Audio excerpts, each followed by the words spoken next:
Selamat datang di channel Jawa Asik. Nah, kali ini saya akan mengenalkan asal mula aksara Jawa. Jadi, aksara Jawa itu bermula dari cerita tentang Empu Sengkolo atau yang sering dikenal dengan Pangeran Aji Saka.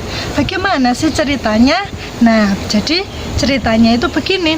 Pada suatu hari, Empu Sengkolo dengan punokawannya, punokawan itu ada 4, dia punya abdi yang sangat setia kepadanya. Ada Doro, Sembada, Duko, lan Prayogo. Jadi Empu Sengkolo dengan punokawannya mereka berlayar mengarungi Pulau Jawa.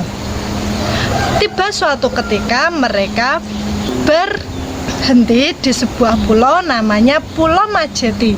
Di Pulau Majeti mereka beristirahat sejenak, makan bersama, melepas penat, dan di Pulau Majeti dia menyuruh Doro sama Sembodo untuk tinggal di pulau itu.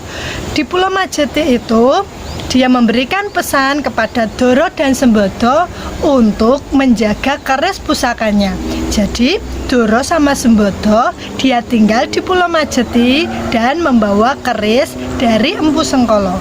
Empu Sengkolo berpesan kepada Doro dan Sembodo untuk tidak memberikan kerisnya kepada siapapun karena dia sendiri yang akan datang untuk mengambil keris itu. Nah, akhirnya setelah dari Pulau Majeti, Empu Sengkolo dengan 2 punokawannya yaitu Dugo sama Prayogo melanjutkan perjalanan. Perjalanan mereka tiba di sebuah pulau yang namanya Pulau Medang Kamulan. Nah, di tempat Medang Kamulan ini diperintahkan oleh seorang raja yang sangat jahat karena raja ini dia suka makan daging manusia. Jadi setiap hari pasti ada satu orang yang dikorbankan untuk dimakan sama raja ini. Raja ini namanya Dewata Cengkar.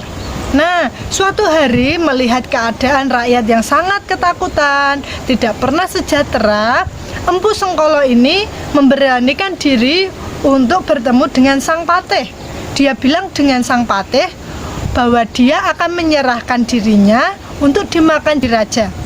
Sang Patih kegirangan karena tidak perlu mencari manusia untuk dikorbankan kepada Dewata Cengkar. Maka menghadaplah Empu Sengkolo ke Dewata Cengkar. Empu Sengkolo bilang, saya mau dimakan asal ada satu syarat, yaitu aku mau diberikan tanah sepanjang sorbanku ini. Jadi Empu Sengkolo ini dia punya sorban atau ikat kepala. Nah, syaratnya diberikan tanah sepanjang sorban, sepanjang ikat kepalanya, tetapi Dewata Cengkar sendiri yang mengukurnya. Wah, Dewata Cengkar sangat gembira sekali karena tidak ada manusia yang berani untuk menghadapnya. Akhirnya dia memegang ujung ikat kepalanya, kemudian dia mundur mengukur seberapa panjangnya dari ikat kepala Empu Sengkolo. Tapi ternyata si Dewata Cengkar ini dia tidak siaga karena ternyata dia sudah tiba di tepian jurang.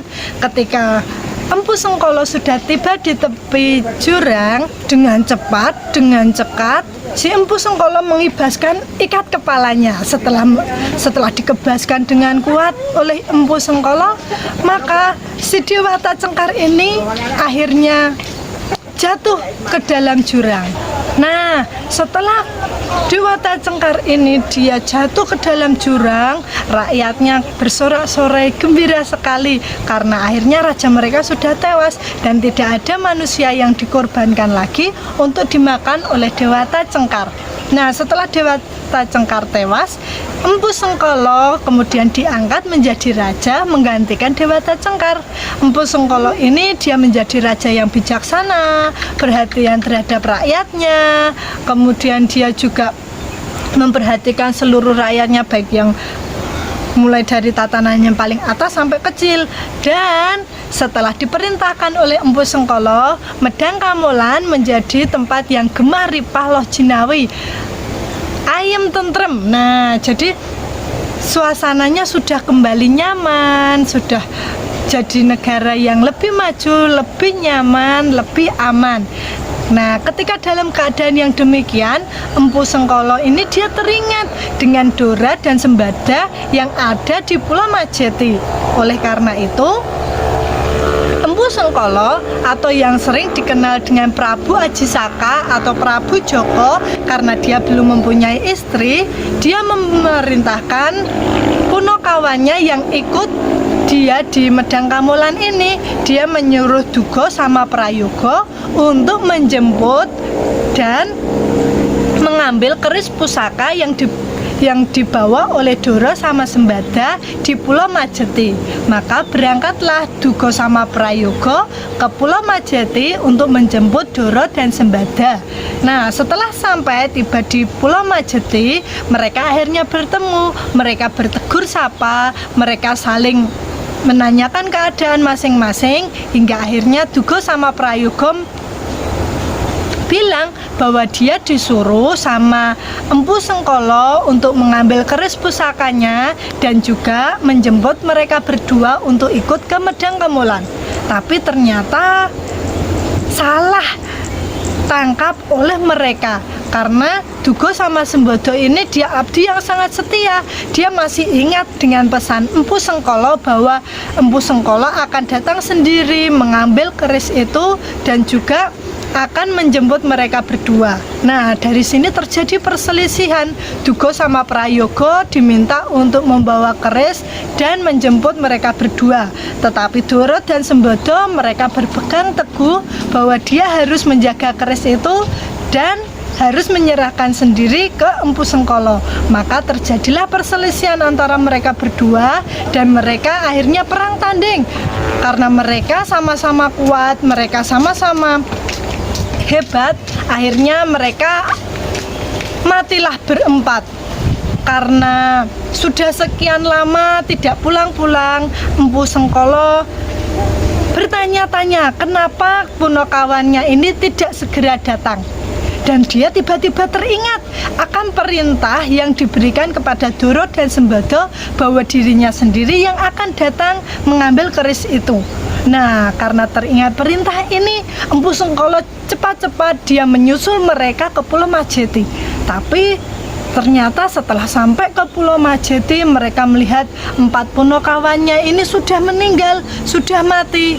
Dia rasanya sedih sekali karena ternyata abdi-abdinya ini, punakawannya ini, mereka sama-sama abdi yang sangat setia.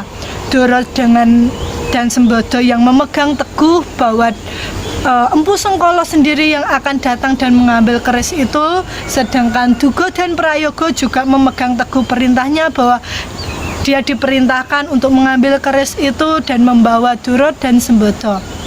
Akhirnya untuk mengenang 4 punakawannya ini, Empu Sengkolo membuat puisi untuk mereka dengan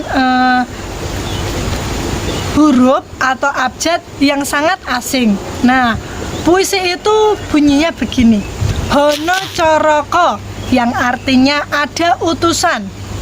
Doto Sowolo, yang artinya ono regejegan, ono pasulayan atau ada perselisihan. Podo Joyonyo, yang artinya sama kuatnya. Mogo Botongo, yang artinya semuanya mati.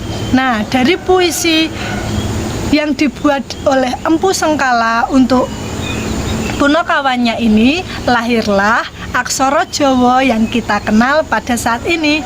Dan untuk aksara Jawa ini, untuk waktu selanjutnya akan kita bahas. Nah, itulah cerita asal mula aksara Jawa. Terima kasih sudah menyimak dari awal sampai akhir.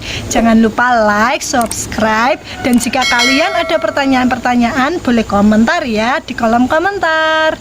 Terima kasih, sampai jumpa kembali.